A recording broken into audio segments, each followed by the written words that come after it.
one of the comments that I see come across my screen quite a bit, it pertains to Jalen Hurts and whether or not he's actually seeing some of these underneath targets.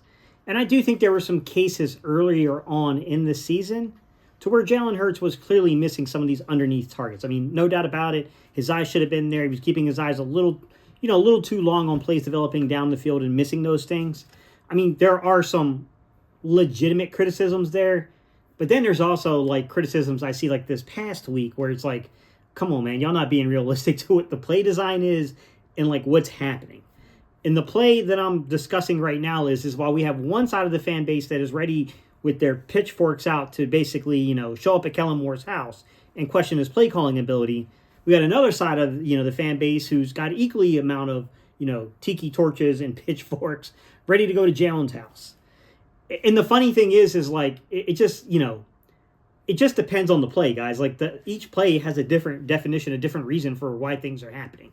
But without further ado, I want to take you into this play and I want to talk a little bit about the design of the play, what the 22 shows you, and just kind of like break it down from a common sense standpoint, guys. Like, yes, I know I have a little bit of insight knowledge here, but once you see it on the 22, you don't need a lot of justification to understand why it's happening.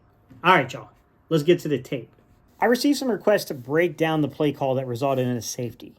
And I would title this a subsection of play calls that I was taught as being termed weak side X burner. Look at A.J. Brown over here, guys. Look down to the bottom of your screen. You see the circle there. Basically what you have here on this particular play is A.J. running a post corner route. It's a very long developing play, and these passing concepts are normally to the strength side. So you have an over to that side with a backside flat 7 combo. So you can see here the flat 7 being set up for you.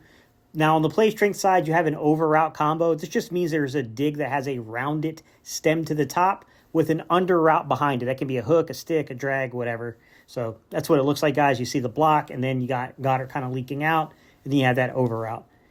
If we shot Kellen up with some truth serum, I bet he would say he called a 5-man protection with 2 guys chipping, and to be honest, the center needs to do a better job blocking on that play. All right, let's talk about this curl route, because that's the lone holdout we haven't discussed. And basically what you have to understand is when people say, why is Jahan and Goddard not part of the progression here? Simply, it's about spacing, guys. It's about the fact that they want to get the ball to AJ and Devontae, and then on the underside of it, you can see the 1, 2, 3. The underside of it here is Saquon.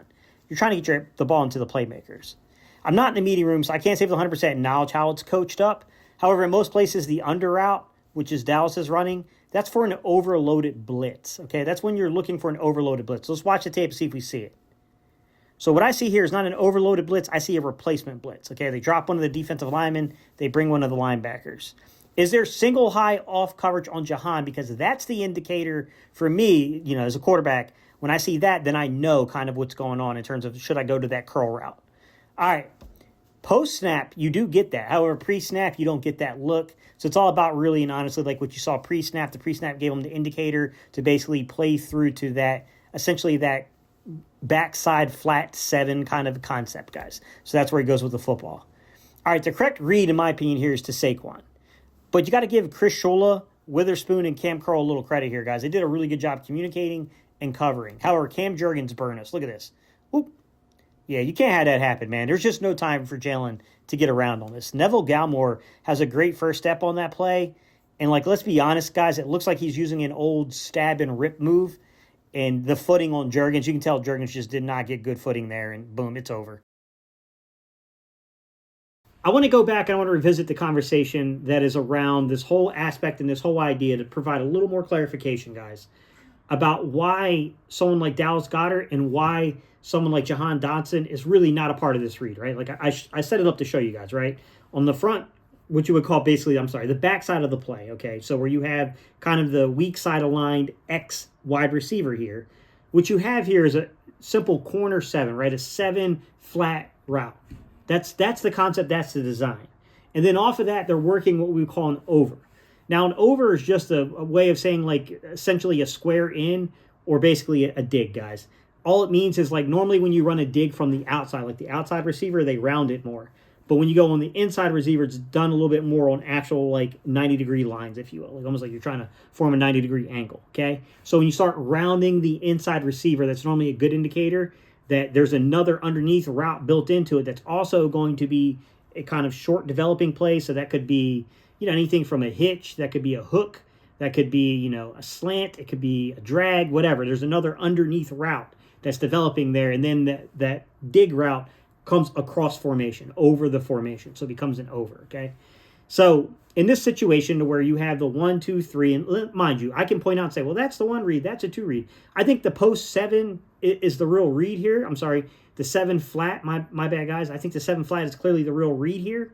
But obviously, like, the way the safety plays that situation is going to determine whether you're going to the over route or you're going to the 7 route. And the obvious answer into, like, why, what defense this defeats, guys, too high structure. In particular, cover 2. It puts you into conflict if you're playing cover 2. Pre-snap look, you kind of get a little bit of a cover 2 look here. But then post-snap, they rotate into single high, and they have the right defense called to take this play away, to be quite honest.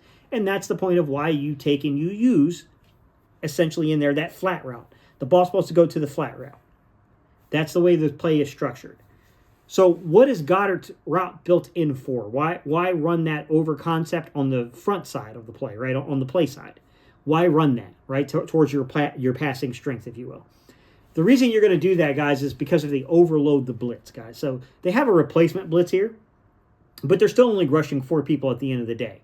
They're basically replacing one of the defensive linemen with a linebacker in terms of their rush priority here, okay? So you don't have an overloaded blitz. Now, if you had an overloaded blitz, then you need a hot. Someone has to be hot on that play. My opinion, looking at the route structure here, your hots are going to be Barkley and they're going to be Dallas Goedert. So which side is overloaded? Where is there going to be a flat player? Where is there going to be a hook defender? Where is something that's being exposed? You can't cover everything if you do that, right? So Goddard, in my opinion, there is if they lack a hook defender and they overload towards that side, then that would be Jalen's read, okay? When you get to Jahan Dotson and Jahan Dotson's route, guys. So you're talking about a curl route. Not a high level of throws you're going to see in the NFL there, right? I mean, I touched upon this a little bit a couple days ago when we did the breakdown from the very first sack that Jalen Hurts took, and I explained to you guys what a triangle read was, and I told you that within triangle reads, the likelihood that you're throwing to the curl is very low. Even in this type of play, it's pretty low. The percentage of that ball going there is pretty low. I mean, that's a pretty good indicator. You got a quarterback that is cooking you if they're hitting those throws, guys. Now, there's still a reason why you build it in, right? I mean, they're not just putting it in there for the heck of putting it in there. It's either used to take coverage away, right? Or it's used in case you get a certain look. In this situation, what is the look they're looking for? Guys, they want that particular player, that defender, to be basically single high in stature so they know that basically they can't get over top of that route. And they kind of got what they wanted post-snap to an extent.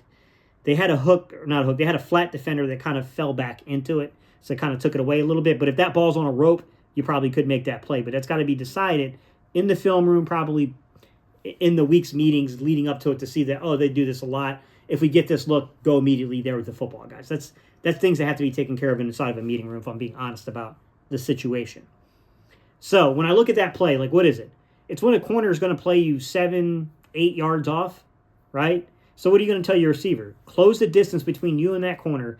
In the minute that corner flips his hips, I want you to sit your hips down. I want you to come back to me and know I'm putting the ball on a rope once you do that. So expect the ball as soon as you make the top of your route stem. Expect the ball's coming out of my hand to you, right? Around that time, you should be between 12 to 15 yards of depth, right? So you want to close the distance between you and the corner. You want to make them flip their hips. And the minute you get them to flip their hips, you want to get you sat down on your hips and turning back towards the quarterback, okay? That's the point of that play. That's the premise in which you use that play. This was a tough one, guys, because the play call that was out there from the pre-snap look, it's a right play call, right? You're attacking a too high structure. However, you see that post-snap, they rotate into a single high structure, and now they have the perfect call to take that away.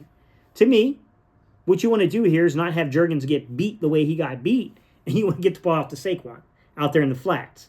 All right?